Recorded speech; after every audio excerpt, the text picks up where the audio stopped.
Sir ଆପଣଙ୍କୁ ନ୍ୟୁଜରୁମକୁ ସ୍ୱାଗତ କରୁଛି ସାର୍।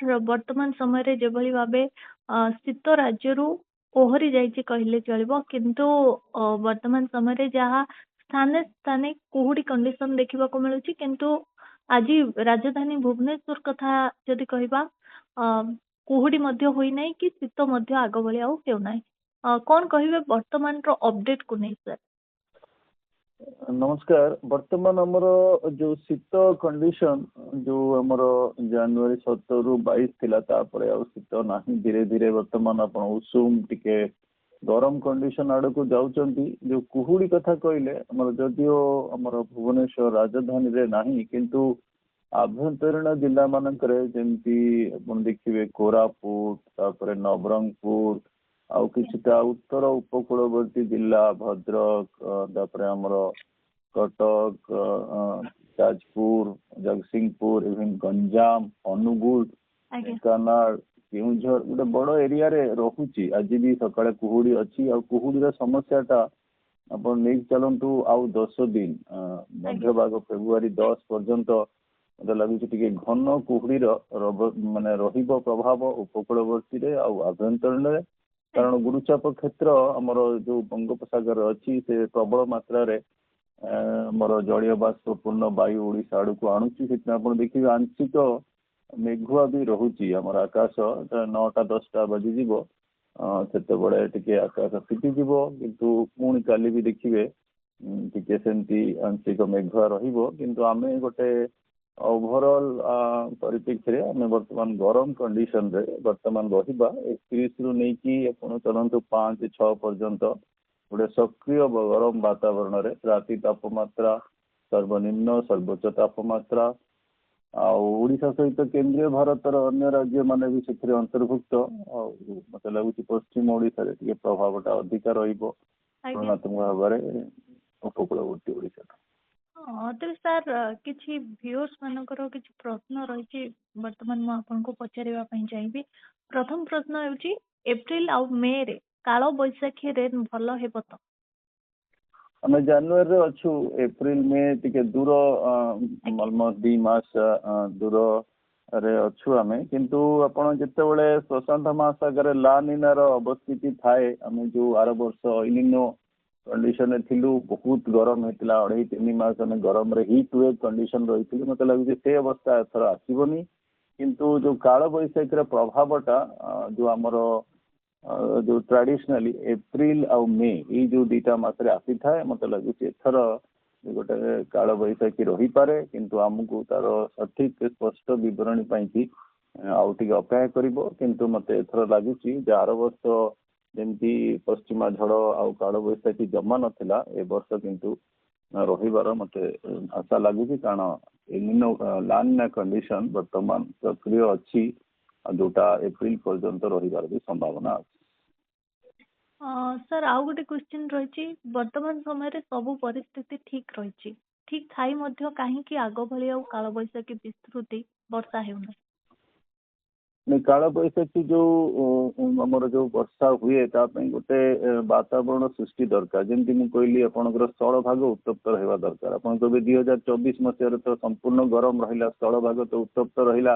ଆଜ୍ଞା କିନ୍ତୁ ତା ସହିତ ବି ଆପଣଙ୍କର ଆର୍ଦ୍ରତାପୂର୍ଣ୍ଣ ବାୟୁ ସମୁଦ୍ରରୁ ସ୍ଥଳଭାଗକୁ ଆସିବା ଦରକାର, ଯୋଉଟା ବାୟୁମଣ୍ଡଳରେ ମଧ୍ୟ ଭାଗରେ ହବା ଦରକାର। କିନ୍ତୁ ଆର ବର୍ଷ ବାୟୁମଣ୍ଡଳର ସମସ୍ତ ସ୍ତରରେ ଉତ୍ତର ପଶ୍ଚିମ ଉତ୍ତପ୍ତ ବାୟୁ ପ୍ରବାହିତ ହେଲା, ତେଣୁ ସିଏ ଆଉ କାଳ ବୈଶାଖୀ ବର୍ଷାକୁ କରେଇ ଦେଲା ନାହିଁ। ତେଣୁ ମତେ ଲାଗୁଛି ଏ ବର୍ଷ ଟିକେ ଆମର ଯୋଉ କଣ୍ଡିସନ ରହୁଛି, ପୂର୍ବାବାୟୁର ପ୍ରଭାବ ରହୁଛି ଲାନିନା ଯୋଗୁ। ତେଣୁ ମତେ ଲାଗୁଛି ବାୟୁମଣ୍ଡଳ ମଧ୍ୟ ଭାଗରେ ଯୋଉ ଜଳୀୟ ବାଷ୍ପର ପ୍ରଭାବ ହୁଏ ଅପରାହ୍ନ ସମୟରେ, ମତେ ଲାଗୁଛି ଏ ବର୍ଷ ଏପ୍ରିଲ ମେ ରେ ହେଇପାରେ। ଆଉ ମତେ ଲାଗୁଛି ଆର ବର୍ଷ ଅପେକ୍ଷା ଏ ବର୍ଷ ଆଜ୍ଞା ଆମର ଟିକେ ଯୋଉ ତାପମାତ୍ରା ବି ଟିକେ କଣ୍ଟ୍ରୋଲ ହେଇକି ରହିବ। କିନ୍ତୁ ଆର ବର୍ଷ ଯୋଉ 45-46 ସବୁ ସମୟ ହିଟ୍ ୱେଭ୍ କଣ୍ଡିସନ ରହିଲା, ମତେ ଲାଗୁଛି ଏ ବର୍ଷ ସେ ପରିସ୍ଥିତି ନ ପୁଜି ପାରେ। କିନ୍ତୁ ଆଉ ଟିକେ ଆମେ ଅପେକ୍ଷା କରିବା, ମାର୍ଚ୍ଚ ଆଡକୁ ଆହୁରି ତା ଦେହରେ ସ୍ପଷ୍ଟତା ଆସିବ।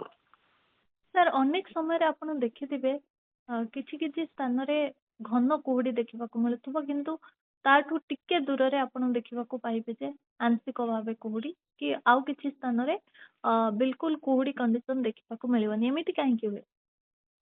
हाँ आपनकर जितेबाला कुहुड़ी कुआଯାଉଛି एमती ना जे ओडिशार समस्त जगह कुहुड़ी हब सेटा हमर तार डिपेंड करूची जे आपनकर जो जलीय बाष्प आसूची से गोटे बादल फॉर्म रे हो जाऊची तेणु बादल फॉर्म टा सब आड़े परिलक्षित हबनी जो जगह तार जो कारण मान कारक मान रही जेमती वायु ठंडा रहा दरकार स्थल भागटा ठंडा रहा दरकार आउ जदि वायुमंडल स्थिरता दरकार बेसी पवन बहिले कुहुड़ी हो पारिबनी तेणु किछिटा कारक रहुची वर्तमान आप आज सकाल देखिए से कारक सब कोरापुट आमर नवरंगपुर रे तापरे भद्रक रे केन्द्रापड़ा जगतसिंहपुर अनुगुल यही सब अंचल अच्छी गंजाम किछिटा नयागढ़ आ खोर्धारे भी आंशिक रूपे अच्छी तेणु से कारक मान जो स्थानीय कारक था घन कुहुड़ी करती नहले टिके जो आम विजिबिलिटी जो दृश्यमान दूरता टिके बेसी बड़ माने बेसी थाए बर्तमान आप घन कुहुड़ी देखिए ये अवस्था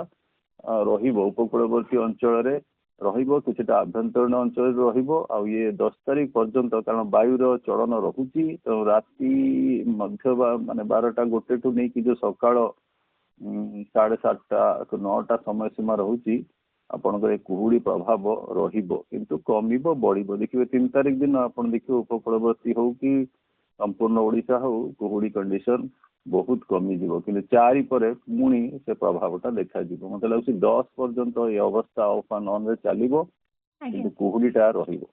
सर आउ जने व्यूअर्स कर प्रश्न रही से तांको कमेंट रे लिखिचंती जे मोर प्रश्न रहिबो बात्या बेले जो वर्षा हुए तार तीव्रता अधिक रहिबो ना कालो बैसाखी वर्षार तीव्रता अधिक रहिबो। हाँ बात्या समय कि बात्या कौन कि गोटे बड़ अंचल वर्षा दिए आपंकर जिते बात्याटा गोटे स्थल भाग आड़ को प्रवेश कला जमी आम दानार प्रभाव ए देखिलु कि फिंजल देखिलु स्थल भाग प्रवेश कले जो बड़ बड़ बात्या था गोटे बड़ अंचल बेसी समय कि बहुत वर्षा करती 300 रू नहीं 500 मिलीमीटर पर्यंत वर्षा कर क्षमता थाए आउ से वर्षाटा लगाण वर्षा हम आपंकर 3-4 दिन जिते आमर लैंडफॉल प्रोसेस चली से वर्षा आउ रही माने तार स्टॉपेज ना से पूरा लगाण वर्षा चलो कि काल बैशाखी वर्षाटा आपणकर मुख्यतः अपराह्न समय हम एप्रिल मे मसरे तार बेसी परिवेश सृष्टि हुए आईटा बहुत स्थानीय जगार हम बहुत कम अंचल हम आ बहुत कम समय हम मनकर 2:30 बेलू वर्षा आरंभ हम 3:30 4टा आप देखिए खोला आकाश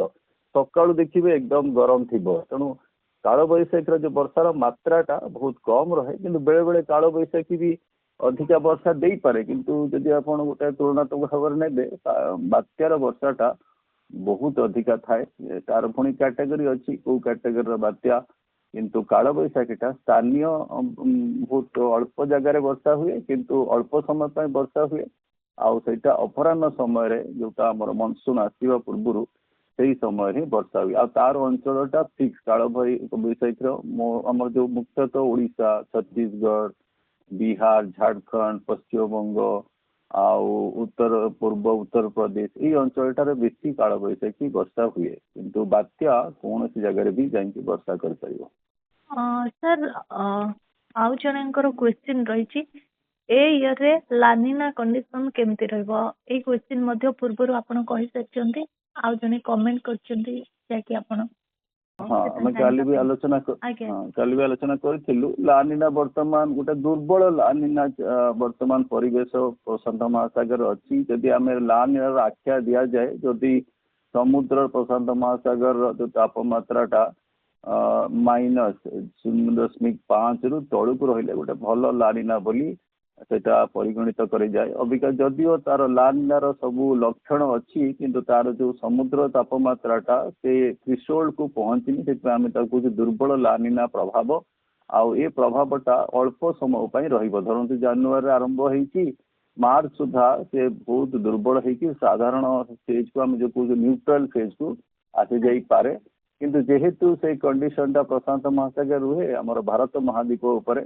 से गोटे भल सकारात्मक प्रभाव पकाए से दृष्टि मत लगुच जे आर वर्ष टाइप आमर जो बहुत अत्यधिक गरम होता इविन कंडीशन रे ए वर्ष से भाया हेनी आशा करवा जे काल बैशाखी आम जो तापमात्रा को कंट्रोल रे रखिबो। आज्ञा ସାର୍ ଯଦିଓ ଏବେଠୁ କହିବା କିଛି ଠିକ୍ ହେବ ନାହିଁ, କିନ୍ତୁ ଜଣଙ୍କ କମେଣ୍ଟ ଜଣେ କରିଛନ୍ତି ଆଉ ତାଙ୍କର ପ୍ରଶ୍ନ ରହିଛି 2025 ଇୟର ପାଇଁ ପାଗ କେମିତି ରହିବ? ହଁ, ଏଇ ଯୋଉ ପ୍ରଶ୍ନଟା ଗୋଟେ ଓପନ ଏଣ୍ଡେଡ ପ୍ରଶ୍ନ, କିଛି ଆମର କିଛି ମାନେ ନିର୍ଦ୍ଦିଷ୍ଟତା ନାହିଁ। ପାଗ କେମିତି ରହିବ କହିଲେ ଆଜ୍ଞା ଆପଣ କଣ ଜାଣିବାକୁ ଚାହୁଁଛନ୍ତି? କାରଣ ମନସୁନ ବିଷୟରେ ଏତେ ଆଗରୁ କହିହବନି, ଖାଲି ଓଭରଅଲ ଲାଗୁଛି ଯେ ଗୋଟେ ଏଥର ଭଲ ମନସୁନ ରହିପାରେ।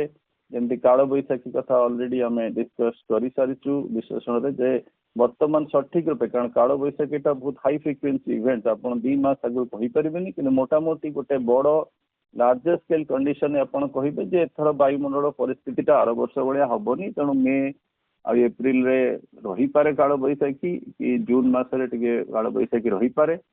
ଆଉ ଆଜ୍ଞା ପୁଣି ଯେମିତି ଶୀତ କଥା ଆହୁରି ଦୂରରେ ଅଛି, ତେଣୁ ଟିକେ ସ୍ପଷ୍ଟ କଲେ ଆହୁରି ତାର ସ୍ପଷ୍ଟତା ସହିତ ଉତ୍ତର ମାନେ ଚେଷ୍ଟା କରିବା। ଆଜ୍ଞା ସାର୍, ବହୁତ ବହୁତ ଧନ୍ୟବାଦ ସାର୍ ଆପଣଙ୍କ ଆଲୋଚନା ପାଇଁ।